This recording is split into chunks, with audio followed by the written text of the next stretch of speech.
Welcome everyone to, okay, fill in the blanks, number 413, number 414 of the It's About Time Writers Reading series. It's fun to see you all back on Zoom. We were in person last month. I know it's a bit confusing these days, but we are moving towards being in person, at least on a regular schedule, and also working towards being able to still record them. And I think also staying on Zoom sometimes too. Why not try to have it all? In the last week and a half, the library sent me good news, which was about having put all the transcripts for over a year of the It's About Time readings on their website in the Seattle Reads and Seattle Writes section. So that was great news. Also looking forward to a pending article about Ballard that will mention and perhaps somewhat highlight the It's About Time Writers Reading series in the Seattle Times. Because as seeing Esther here reminds to say, as our founder dating back to January 1990, with the passing along of the Red Sky Poetry Theater, this is the longest running writers reading series in the Seattle area. So in our 34th year. And when I was preparing information for the writer Paul Constant, I started curating in 2011, and I had 145 pages of bios, and quite a who's who. And that doesn't even take into account all the people who came before, which are only in an Excel spreadsheet. So the Seattle Times, I know that the writer's deadline was today to his editor, so it may be that it'll be in the Sunday paper.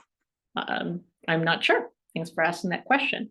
Okay, so I'm happy to turn over the facilitating reins tonight to Mary Ellen Talley, and she is going to be a featured reader on May 9th, reading from her new book, Taking Leave, about her sister. She's the author of two chapbooks, a local resident, and very happily retired, I would say. So I will keep my eye out for our other reader tonight. And in the meantime, welcome to everyone, and over to you, Mary Ellen. Thank you. And Peggy, after our first reader, will we have open mic then? Okay, thank you. So hello, everyone. Welcome to the Madrona Project reading. I'm Mary Ellen Talley. I want to thank Peggy Sturdivant and the Seattle Public Library for this time on the long-running It's About Time reading series, so that we can showcase the work of 6 wonderful Northwest writers and artists from the Madrona Project anthology called The Universe is a Project. It's a large format anthology, and the picture on the front gives you an idea of some of the wonderful artwork also inside. And Empty Bowl Press is the publisher of this volume 3, number 2 of the Madrona Project series.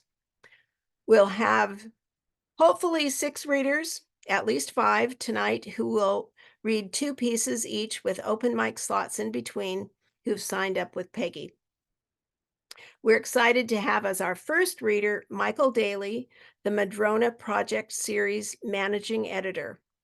He'll give some background on the Madrona Project and read some of his own work. Here's his bio. Michael Daley, born in Boston and a Pacific Northwest resident for 50 years, is the author of 16 books. In 2022, he published Re-Inhabited, New and Selected Poems from Dos Madres, Ohio, Telemachus, a novel from Pleasure Boat Studio, Seattle, and True Heresies, poems from Cervena Barva, Massachusetts. Welcome, Michael.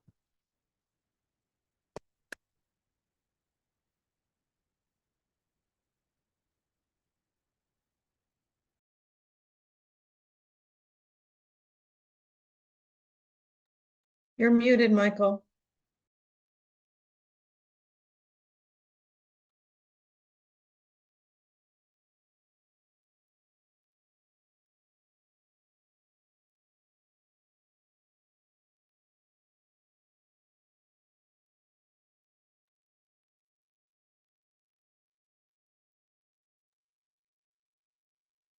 We can't hear you yet, Michael.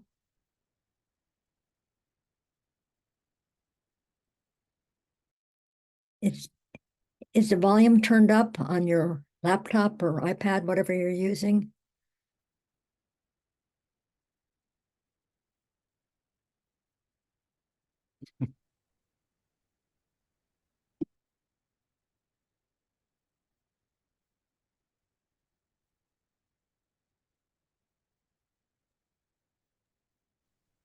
Can I be heard now? No? Yes.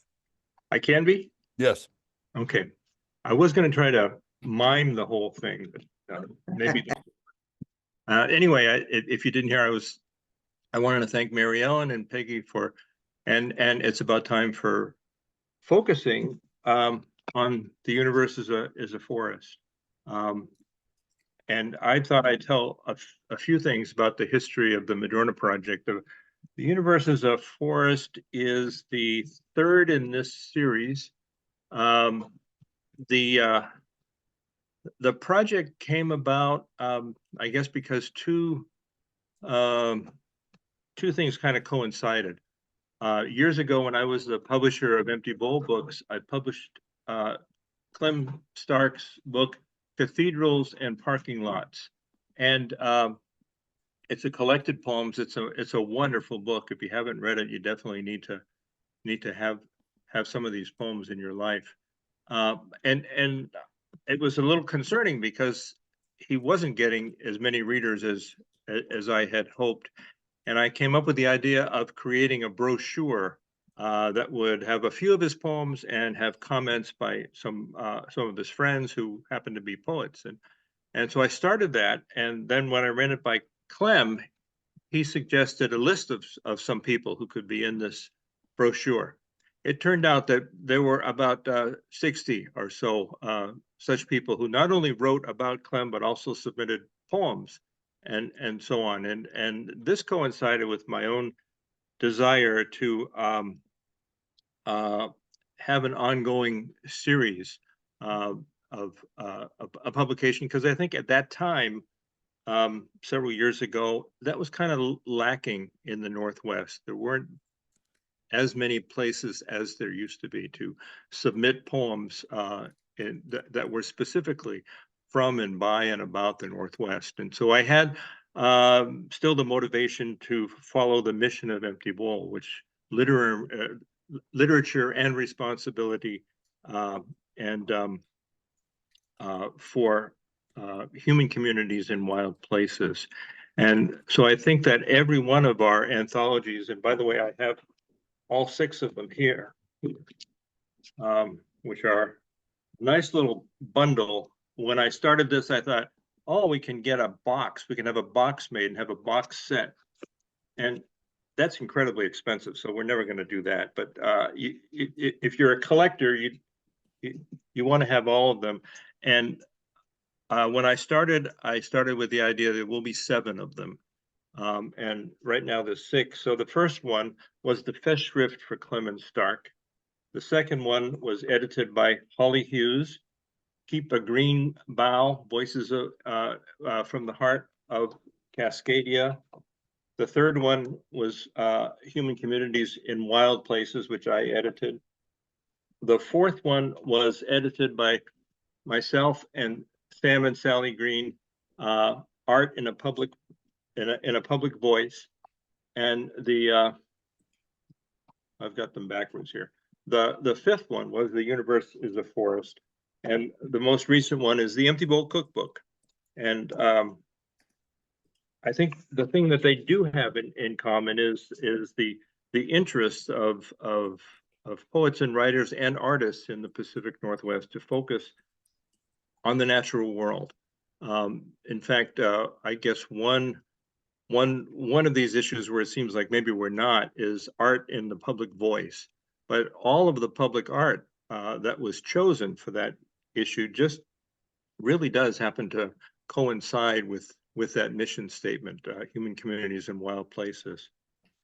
So I guess I will read the poem that I have in this publication and one other.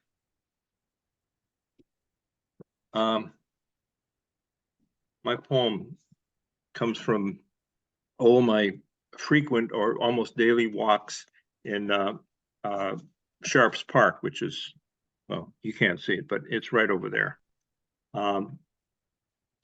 Hours in the forest.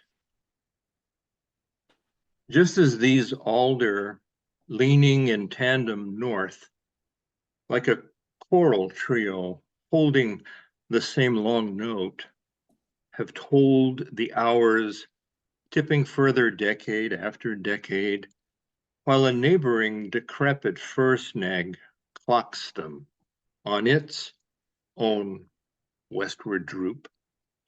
And one night the wind helps its roots sigh and give in and boom through the forest, though who can say if it makes a sound?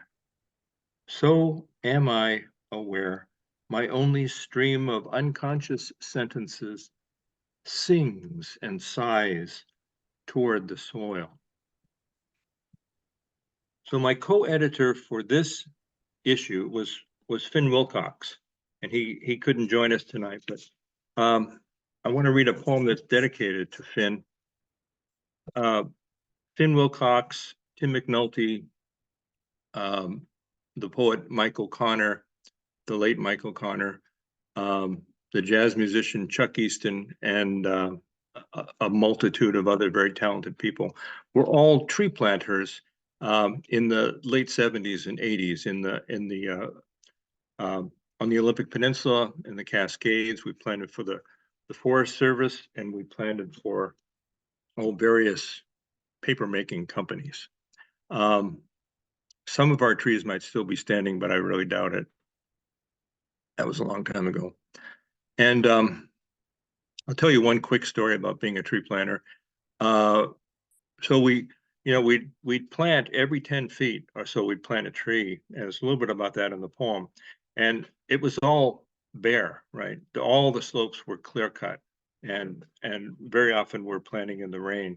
And so one time I remember working towards one point where there were a few other tree planters. We always worked towards each other so we could stop and have a break and talk for a while.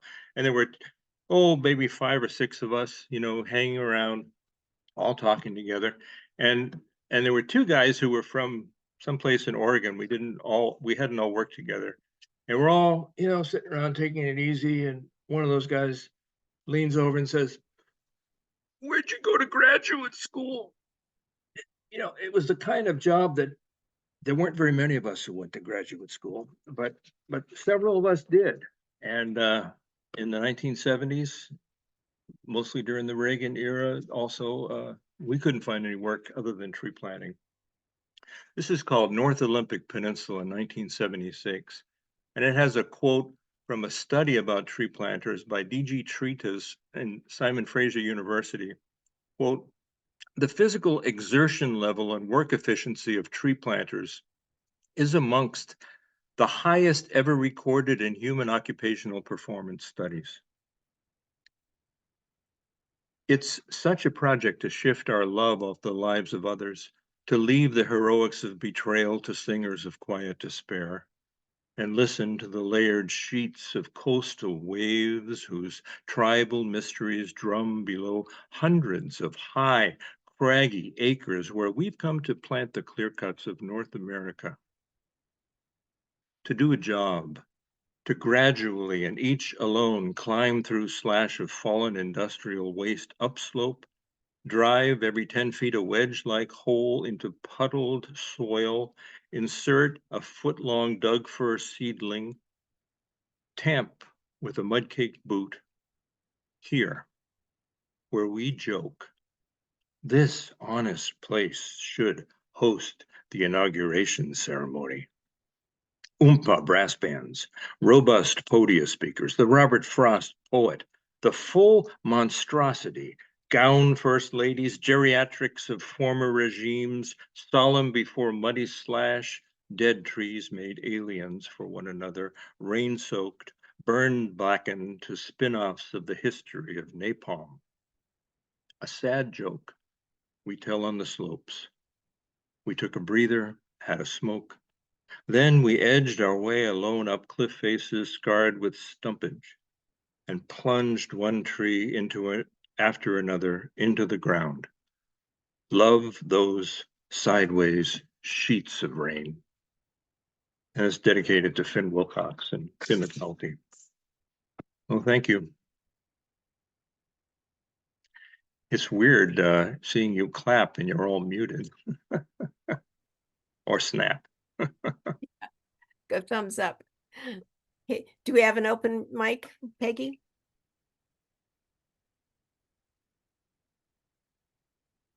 Sorry, I have so many people I had to scroll up to unmute. Yes, our first open mic is Jan Steckel, and Jan is going to be reading next month, right? Along with Sylvia Pollack, she'll be a featured reader. So welcome, Jan. Thank you very much, Peggy, and we're really looking forward to hearing everybody tonight.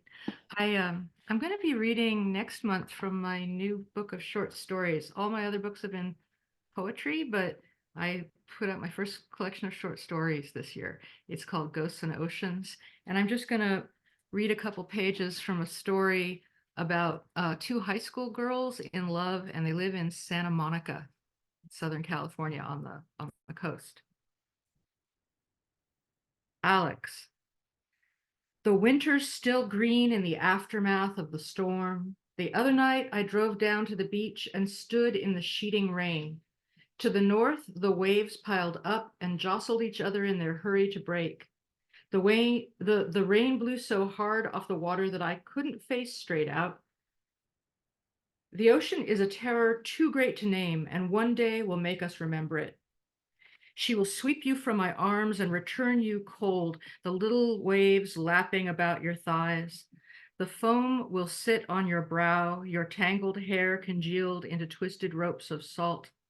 Your cheeks will then be white, and your mouth that sang will be filled with sand. Look away from the ocean. Sea green is not forest green, and the forest is the final resting place, not the bottomless, swallowing ocean. The ocean is cold and unconcerned. She doesn't care to kill or not to kill. She only breathes deeply, and a ship overturns, drowning 60 men.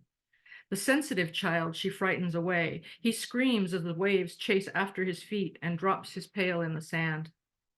For me, the Northwest country in summer, when the creeks are just trickles, leave me sunning myself on the wooden deck of a house, not of a ship, and the children shouting with their berry pails below. A brown and green house this, not your airy white one of mariner's bones or Dover chalk. Who told you I wanted a Moroccan palace? I live in the forest where the mushrooms grow. How will you entice me from it? With your wild horses, your white sea foam? I have a fire burning on wood and none of your cold sea coal. We are in a field of tall grass that reaches above our heads.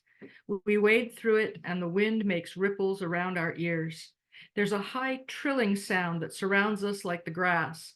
Whether it comes from the ground or the sky or a dry beetle hidden in the weeds is impossible to tell. You're uncomfortable here, Jackie, with your ocean miles away. This is river country and daytime forest, sunny sky and hot insect-laden air. The cold, damp rocks of your sea chamber call, but not as loud as yesterday, do they? Say no, so we can love a little while, kissing sweetness and arm around the waist embrace, my dark and gleaming-eyed girl. The children all have straw-colored hair, and they laugh with the sound of laughing crows, not harpsichord silver. Oh no, all brass bells, these. What's this? It was seagulls I heard screaming, while at our feet lies a cormorant dead in the sand. Its neck twists like the work of a tipsy glassblower. Up and down the ruined coast, it's all the same. Nothing but beach wrack after last night's storm. This city doesn't need me to destroy it, but I won't stay here to fall off a high place or crumble or drown. No, don't argue. Don't end us like two gulls raucously disputing over a piece of carrion. You and I are not alike, nor ever can be. Only for a moment, before the tide drains away and leaves us isolate pools on the shore. Thank you. forward to hearing you next month. Thank you. And you. she was brought to us, Jan was introduced by Julene Weaver. So thank you and absentia Julene tonight. Okay, over to you, Mary Ellen. And then for after your next reading, then Sylvia is on deck. Okay. Thank you. And we now have our full array of readers. So welcome, Sherry. Our next reader is Kathryn Hunt. She makes her home on the ancestral lands of the Skaalum, Shimmikum, and Suquamish tribes. Her first collection of poems, Long Way Through Ruin, was published by Blue Begonia Press, and her second, Seed Wheel, was published by Lost Horse Press. She is the author of 2 chapbooks, The Country I Come From and She Who Walks the Earth. Curator of Poetry on the Salish Sea at Willoughby Farms in the Port Townsend area, she is now planning its 2nd season. So welcome, Kathryn. Thank you, Mary Ellen. Thank you for arranging all the footwork you did to make this happen tonight. And Peggy, thank you. The librarian, Michael, good to see you. And thank you for all you've done for Empty Bowl and poetry over the years. So I'll read you a piece that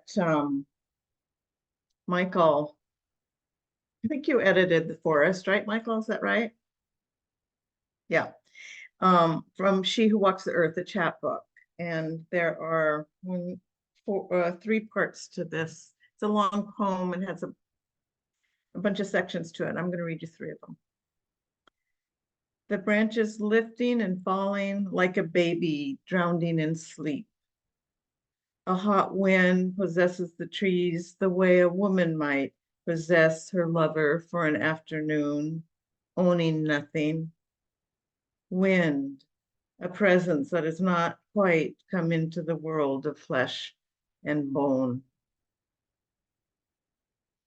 Lavish and gentle, the leaf life of trees hurling through space. Feral, the secrets they keep from us.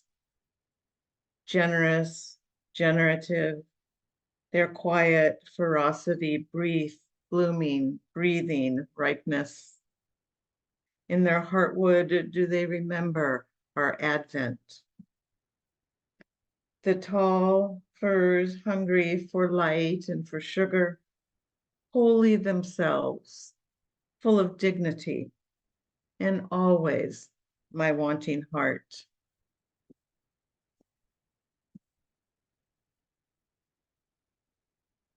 Oh, thank you. I haven't been in a Zoom call in a while. In 1971, I was in a collective of women who started one of the first feminist bookstores in the country. And it was in Seattle on University Ave, about 55th and University Ave. And it was called It's About Time. So that name has a That bit of that is the basis. You're like an original right now. Yes. Oh. Esther named the series for that bookstore. So thank you. Yeah, it was a small endeavor, all volunteer. We had nothing. We had 2 cents to start it with, and it was a happening place for about a year, as long as we could sustain it. So I'm going to read you a poem from a new collection of poems in manuscript called Paper Boats. And this poem is called Hamamelis Virginiana. It was Christmas and no one could reach me. My sister had died and I lived in the shadow of a mountain range. Rivers ran deep in the night's chill, murky, solemn, aching for the sea. I sat by the fire, reading Emily Dickinson all the way through. One glittering poem after another, little jewel boxes I wished to open. her voice itinerant across the heavens. Dickinson didn't attend her own father's funeral, though she could see Amherst Cemetery from her writing desk. She listened from a window. Death is a door slammed shut, an insult to the self's illusions of dominion, the opening salvo of grief. My sister's absence was a presence I listened for. Each day while I walked to the mailbox or glassed an eagle in flight or stood in the scald of a shower. Grief dragged me under like a wave, a beast unleashed. One of Dickinson's steadfast obsessions was death, imperious evidence of imperious evidence a body can't refute. She walked around it all her life as if in a garden. When her words could not reach where I was, I went out to stand in a blade of wind that swept down from the Arctic, among plants that grow wild in the cold humming earth, half solace, half barren, unwritten scripture. The winter garden tests faith. All that is green and blooming taken away, moored underground. Winter hazel, Hamamelis virginiana, grows in my garden and in Emily Dickinson's too. Thin, inscrutable yellow flowers in December to stave me up as a staff might to salvage me.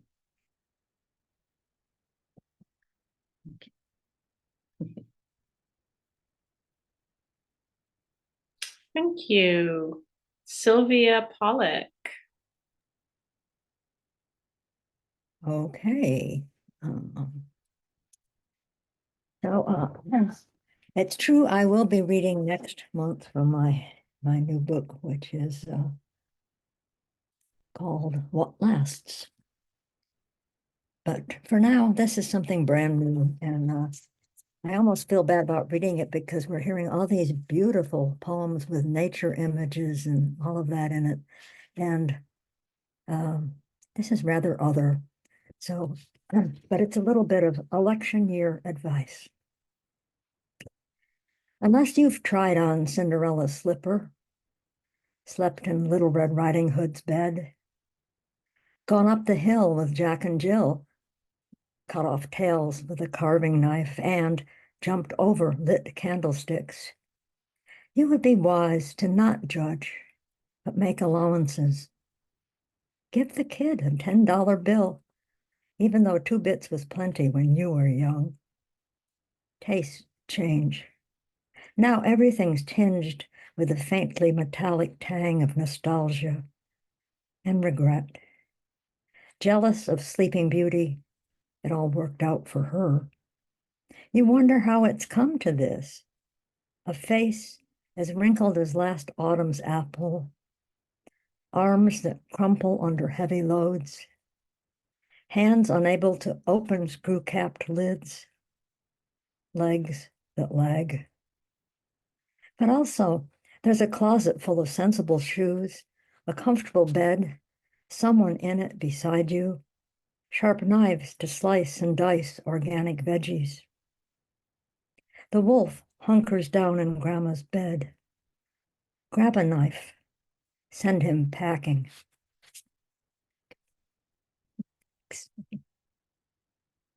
Thank you, Sylvia. Okay, Mary Ellen. Okay, thank you. Our next reader is Josephine Woolington. She's a freelance journalist and musician from Portland, Oregon. She's the author of Where We Call Home, Lands, Seas, and Skies of the Pacific Northwest, published by Portland State University's Uligan Press. Her work has been featured in High Country News and Oregon Humanities, among others. She strives for hopeful narratives that show how communities, both human and non-human, persist after decades of colonialism, habitat degradation, and exploitation. And we're grateful to have you here, Josephine, since you fit us in between music teachings gigs. Thank you so much. Yeah, thank you so much for having me.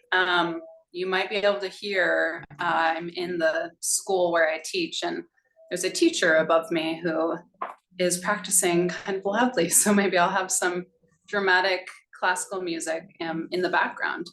But yeah, thank you so much for including me, Mary Ellen. I just wanted to thank Holly, who I think is here, and she was the one who suggested that I submit something for the Madrona project. So I feel slightly like an imposter in this community because most of my published writing is as a journalist, but I'm a musician and have written songs and I've always written poetry. And so it's been fun to connect with writers, poets, and short story writers. So the first piece that I'm going to read is the piece that was published in the Madrona project called City Trees. I'd like to live on a street where the trees are so big I can barely see summer's blue sky beyond their dense green, whose canopy turns canary yellow in autumn, pastel pink in spring, whose branches crisscross and converge high above me, well beyond fences, oblivious to private properties, where sidewalks are cracked and uneven from roots so full of life that they burst through concrete. Wouldn't it be nice to live in one of those old established neighborhoods that are more like botanical tree gardens? Deodar cedars from Pakistan, ginkgos from China, a Japanese larch and European beech, northern red oaks, elms, and tulip trees from back east, all growing on these city streets next to native Douglas fir, red cedar, Oregon ash, and big leaf maple. I wonder if black cottonwoods would smell as good in a backyard as they do by a river. I'd like to live on a street lined with towering trees next to homes within financial reach, where lesser goldfinches nest, brown creepers inch up thick trunks, and golden-crowned sparrows sing. I'd like to plant a ponderosa pine in my front yard and live there long enough to witness her bark develop deep grooves the color of pumpkin pie, where red-breasted nuthatches cling upside down in her canopy and starlings mimic their best bald eagle and red-tailed hawk sounds, all from this tree on a city street. I can imagine looking up to her branches and needles that nearly cover the blue summer sky with comforting green. And then the next one is quite short. I just started writing it, so I just wanted to share it. It doesn't really have a title yet, but so far it's called The Middle of Nowhere. The middle of nowhere is somewhere. A bedroom for sage grouse, a kitchen for golden eagles, a living room and a backyard. The middle of nowhere is full of ritual and tradition, memory, burial, renewal. It's a state of mind that's sheltered from the winds of urgency and daily routines that blow fierce through the middle of somewhere. The middle of nowhere has big dark skies and fault lines of character to clear our city minds and take us elsewhere, to a truth or new beginning somewhere. We go to nowhere. Thank you so much. Thank you. Our next open mic person, I'm going to be pausing the video sometimes for matters of, being able to submit, etc. Sometimes there are reasons that we get to keep this to ourselves. So thank you very much, Josephine. I hope you'll come back and read for us another time. That's what I encourage everybody who's ever come here for the first time, is consider this yourself to be regulars. So, all right, Allie C. Hall, and I will be pausing the video. Welcome, Allie. Howdy, thank you. I feel like, first of all, thanking everybody who's read. I've been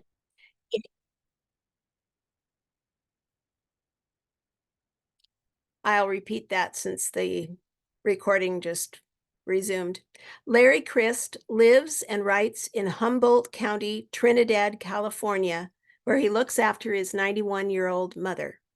He has 2 collections available, Undertow Overtures, Poems, and Alibi for the Scapegoat, Poems and Stories. Larry misses Seattle, where he lived for 25 years, and he continues to be active in theater and poem readings in his local area. His most recent theatrical role was playing Estragon in Waiting for Godot, a nuclear activist benefit show. Welcome, Larry. Hi, thank you. Can you all hear me all right? Great. Thank you, Peggy and Mary Ellen, and thank you, Michael Daley, for all you do. And I'll read my one poem from this collection, the Tree collection. And if you're looking through it, you'll quickly recognize it as a concrete poem. I hope you can all see that. So this is a concrete poem, as they're called. I used to climb trees, redwoods, for something to do. I'd find a group, place my back against one, legs to another, and up I'd go. I wasn't good at sports. I'd miss the layup, pop out, fumble, never played organized sports, organized anything. I was into unorganized sports. I felt at home in the forest near our house. I'd climb to the top, take in the view for miles, the covered bridge and surrounding fields, miles of lonesome highway, our house and my someday girlfriend's house, whose pretty face terrified me. She had many suitors, older guys with cars and facial hair, light teen years ahead of me, a boy who climbed trees. I was still in grade school while she was in high school, and so I kept climbing further, higher, more reckless perhaps, to where my view expanded and the limbs grew brittle and thin. 75, 80 feet tall, I was fearless in this at least, until one day I heard a crack, and the top of the tree came off in my hands. I grabbed another, that snapped away as well, and sailing backwards, too fast already, hit, bounced, crashed through a sundry of branches, one of which mercifully knocked me out, and I awoke on the earth, my white tee rimmed with blood, unable to move or rise. I looked up to where I had just been, a young teen towering like a god or Yertle the turtle, frightened of everything except for that which might kill me, here with summer just underway in my 14th year of life, when I then wiggled my toes to see whether I could still move my legs. I did, and grimaced a grin. A good day to be alive. Thank you. And I too was a tree planter. I did it in a boys' reformatory at the age of 16. It was hard work. We got paid about 25 cents a day, and used that most of that to get our own haircuts and stuff, which is why I guess I'm having my current thing. So I'll stay with this. I'll stay with this bucolic mood that I have that we're in with the trees, and this is from my most recent book, Alibi for the Scapegoat. I hope you can see it there. And this is called The Horsewomen. They were good girls, and I was a bad boy, and we lived on the same rural road, attending the same school where I reveled in my reputation, while these girls, a trio of sunny blondes, lived out their horsey adolescence. I'd see them riding, and sometimes the girls let me ride with or saddle up a spare. I would happily have ridden any of these horse gals, all of whom were pretty in their boots and tight jeans, confident and skillful, unlike myself. For that was the thing about riding, letting the horse know who was boss. And as my standing in this rural community continued to sink, the horse girls remained sweet. Perhaps they sensed my respect for them and their big, dumb mounts. Thanks to modern communications, like this one, I'm reunited with these women who post pictures of their children and husbands, but mostly of their horses. These gals look like their mothers now, with daughters that remind me of how they used to look. I can still see them combing and brushing, clomping up and down our country road, flashing smiles and their long blonde hair flowing free or ponytailed, cantering across green meadows, rolling hills and over the brick red covered bridge where I'd sit and smoke and watch our small world pass by, admiring their strength, their unbridled trust, allowing me, the long-haired dope-smoking thug, to share in what they loved, allowing me to love it too. Thank you.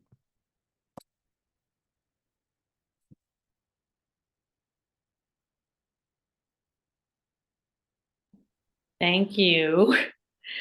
That was particularly good. I'm glad you'd set up the tree setting during your reform school days. Made perfect sense. And Spiers, you are our next open mic. Thank you so much. I'm also going to read from The Universe is a Forest, and I'm going to read a monologue, and it's a young man. He lives in the woods, the whole river. Lonesome Man Blues, whole river. Last night, I got crazy. I wanted to be not me, something outside of me, something solid, like a well-hung door, a neat shot of whiskey, a woman. I could see her, big as any stout chair of my own making. On my parcel, the trees are so thick the wind stays high, shaking only their tops. I can stand in calm, and above me, Douglas fir sing one song, cedar and spruce others. I've got twin cedars so large that a walk around takes 1 cup of coffee. Between those trees, the space is only as wide as a doorway. I've never stepped between them, but I look through. It's glowy in the land on the other side of those giants. The first settler planted these twins, one tree side, each side of his stoop. He hoped his bride would withstand the place, rain, sunset at 3 on Christmas Eve.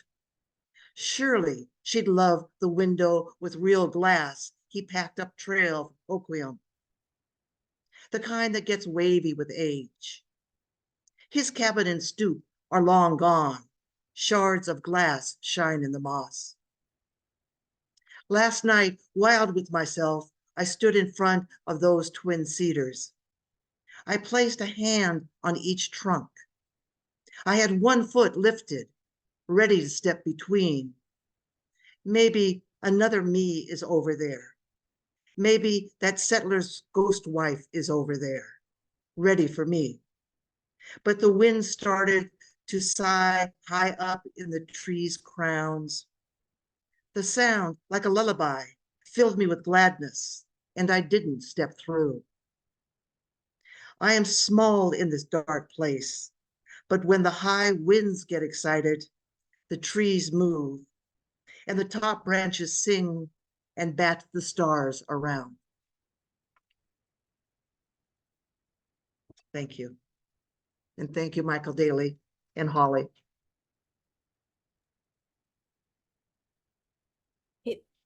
Thank you, Anne. Our next reader for the Madrona series is Michael Spence, who drove public transit buses in the Seattle area for 30 years.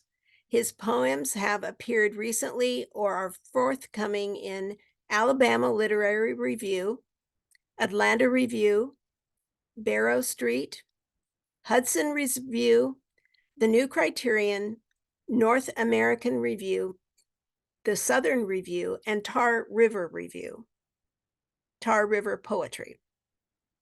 3 of his cat poems, the only ones he's written, appear in the anthology Purr and Yowl. His latest book, Umbilical, St. Augustine's Press 2016, won the New Criterion Poetry Prize. Welcome, Michael.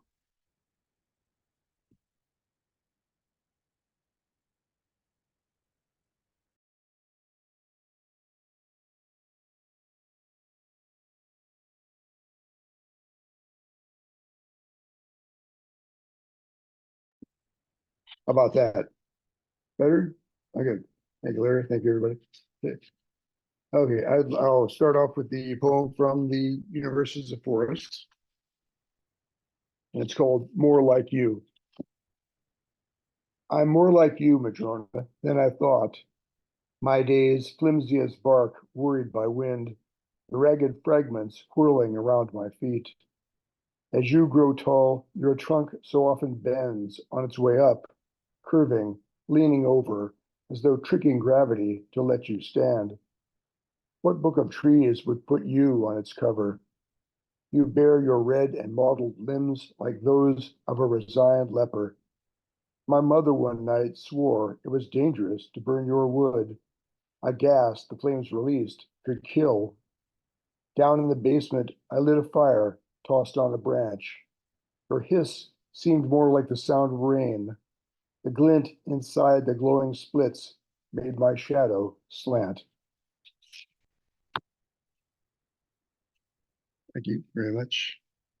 And I noted in my comments somewhere that madronas are my favorite tree, and they have been for a long time. So I thought that should be out there too. And I'd like to read the second poem, my poem in the other Madrona anthology, Art in a Public Voice. Sorry, on public voice.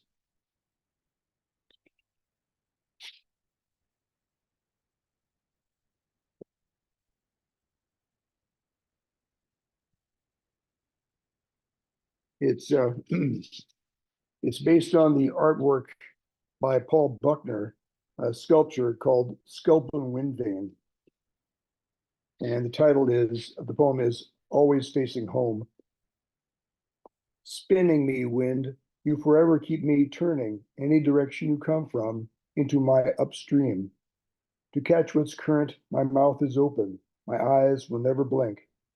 An octopus, the post I pivot on, is the axis making me a world. Its tentacles anchor us in sight of the Duwamish River I aim to reach one day. Large and spiked, the sail of my dorsal fin cleaves you like a vertical wing, envy of the birds who pass over me. I can't say when my journey to the water will end, or I'll face any course you show me, certain some shift will bring me finally to the ones I take my shape from, those below the water, waiting.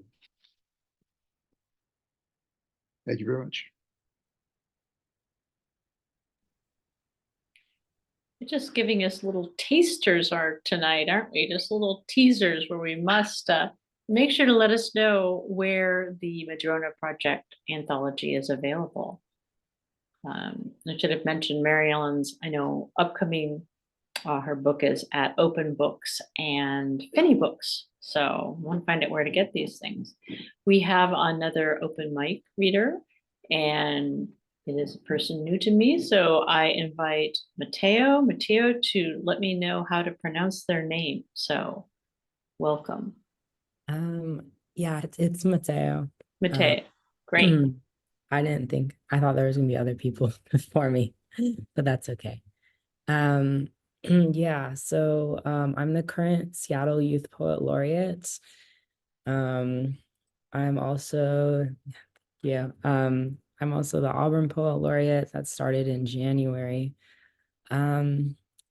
And my chapbook, Dear Spanish, is coming out in June. It's my very first chapbook, so it's very exciting. But I'll be reading a poem that I wrote specifically about Auburn, because I just became the Auburn Poet Laureate. So I'm thinking of putting a chapbook together specifically about Auburn. That might be my next project. So kind of testing the waters a little bit. Okay. And I don't have a name for it yet. My car is stuck in a line of others behind the railroad, waiting for what seems like the longest train in history. Boxcars move in boxy silhouettes on spinning wheels that thread steadily through the darkness. Physics gives the illusion that trains move slower than they do, but I swear I could jump between two of its boxcars if I didn't have my car with me. How quickly a car becomes dead weight in traffic or when all the parking stalls are full. How quickly cars become boxcars and us the cargo. Maybe the train is telling us to slow down, even as it runs on the necessity of quickness in commerce. Take a minute and enjoy, the train seems to say, even as I am running late, and I can tell others are too, the way they crawl right up to the bumper of the car in front of them. Some give up and turn around, hoping to circumvent the train. It's still moving, a slithering wall of rectangles, a giant, never-ending snake. And I am thinking now of the Nordic snake that wraps around the world and bites its tail. How our own towns hold their personal mythologies. It's something that unifies us, how the town heaves lumber and coal from warehouses full of giant trucks. Everyone can groan collectively about waiting for the train.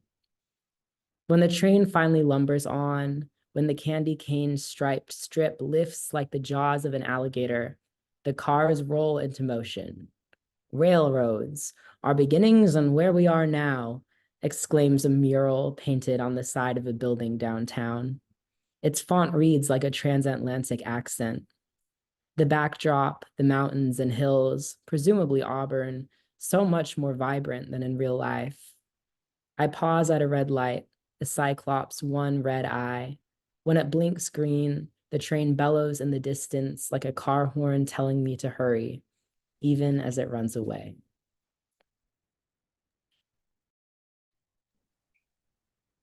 Thank you so much. I can see why you are the Youth Poet Laureate. Congratulations. What a great tribute to Auburn. I love your new idea. And I'm delighted that you found us. For years, I've been trying to get, more younger voices here for us. And so, however you find us, tell all your friends and fellow poets. So you must come back and read for us longer another time. Okay, is there anybody else who wants to do the open mic? Yes, we have Sherry Rind. Yes. Sherry Rind. Yes. Sherry Rind, sorry. Yes. We're glad she finally made it in. And if you'll notice in the chat, Michael put in and Holly put in how you can order a copy of the Madrona Project books. So our final reader is Sherry Mossifer Rind. She's the author of 6 collections of poetry. She has received grants and awards from Anhinga Press, the Seattle and King County Arts Commissions, National Endowment for the Arts, and Artist Trust. Her most recent books are Between States of Matter, Poetry Box Select 2020, and The Storehouse of Wonder and Astonishment, winner of an Islands International Award, published by Pleasure Boat Studio in 2022.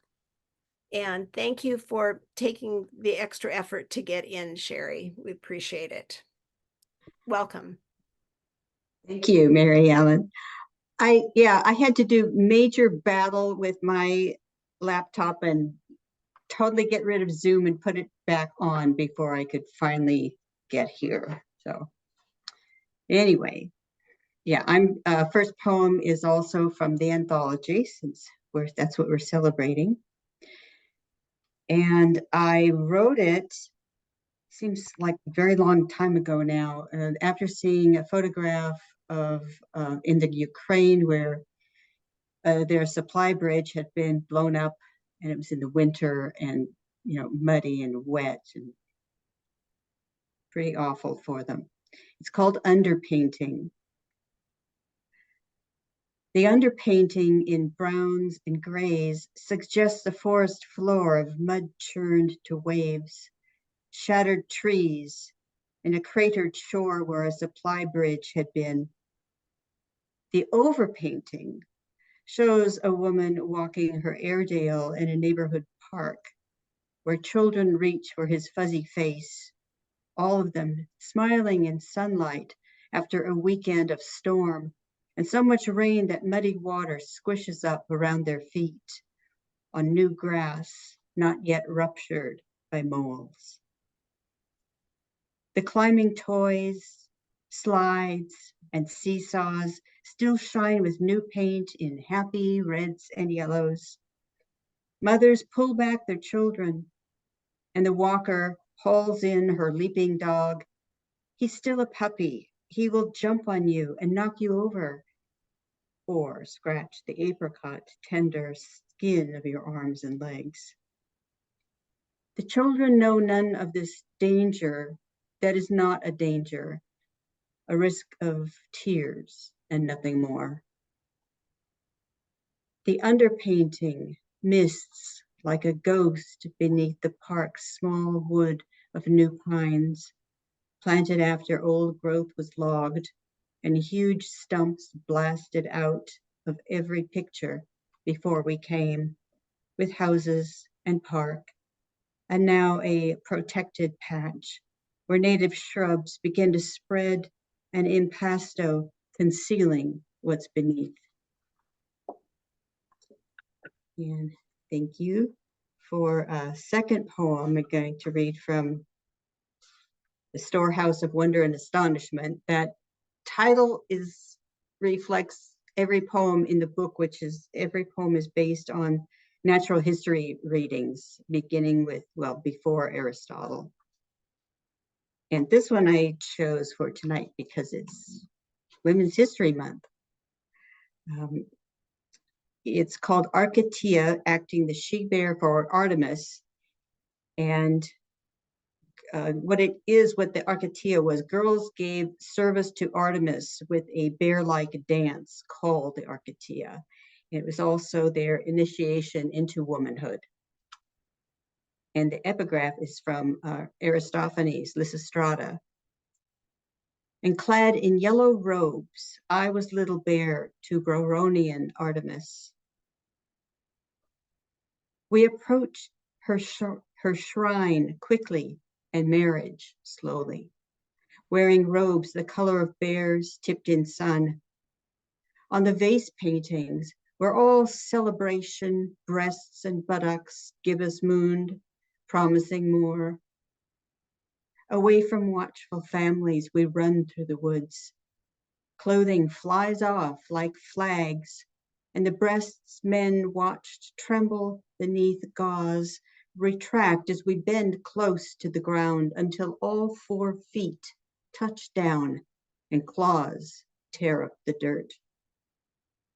However sure-footed, we are unsure in these new bodies, round and clumsy. Where do we fit in the brambles? Hunched or upright, long-limbed or short, both at once? We split open a deer and drink its blood, pouring the rest for the goddess. We never see the one we serve. We imagine woman or monster shaping in moonlight, where we bathe like the nymph we cannot be.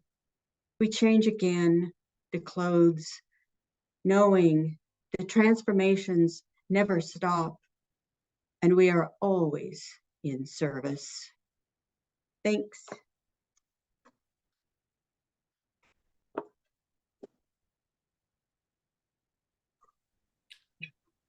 Okay, so Marilyn, does that wrap up the Madrona project readings?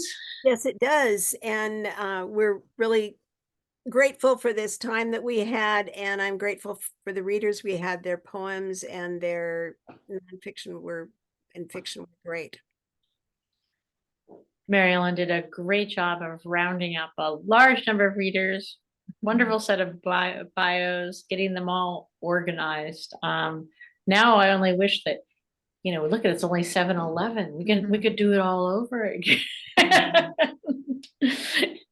But we will be doing it again and be hearing from people. We'll be online again next month. And then in person, where Mary Ellen is one of the readers on May 9th. It's a little confusing right now because we're transitioning. And so some of the people who could be online or could be in person, we're getting it set because I want it to be more set so that we don't have to keep juggling between Zoom, etc. But it's been an absolute delight to have everyone here. I'm going to turn off the recording so we can continue to chat. Hold on. Peggy, you had a call for more open mic, but did you want to do an open mic, Carolyn? I didn't see I you put a note respond. in, but it's already over, so let it go. No, that's okay. That's okay. It's past. You can be first next time for sure.